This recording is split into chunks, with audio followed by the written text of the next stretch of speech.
આપ જોઈ રહ્યા છો CB24 ન્યૂઝ। અંકલેશ્વરમાં આવેલી GIDCમાં એક પેકેજિંગ કંપનીમાં આવેલા લાકડાના ગોડાઉનમાં ભીષણ આગ લાગી હતી, જેને પગલે કંપનીમાં અફરાતફરી મચી ગઈ। અંકલેશ્વરમાં આવેલી GIDCમાં એક પેકેજિંગ કંપનીમાં આવેલા લાકડાના ગોડાઉનમાં આગ ભડકી ઉઠતા ધુમાડાના ગોટે ગોટા ઉડ્યા હતા, જે 5 કિલોમીટર દૂરથી પણ જોવા મળી રહ્યા હતા।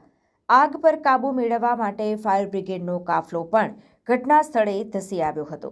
માહિતી અનુસાર આગની ઘટનાની જાણ થતાં જ પેકેજિંગ કંપનીમાં કામ કરતા કર્મચારીઓ વચ્ચે અફરાતફરી મચી ગઈ હતી। જોકે હજુ સુધી કોઈ વ્યક્તિના ઘાયલ થવાના કે મૃત્યુ થયાની માહિતી મળી નથી। એવી પણ માહિતી છે કે આગની ઘટનાએ વિકરાળ સ્વરૂપ ધારણ કરી લીધું હતું, જેના પગલે આ પેકેજિંગ કંપનીની બાજુમાં આવેલી કંપની પણ આગની લપેટમાં આવી ગઈ હતી।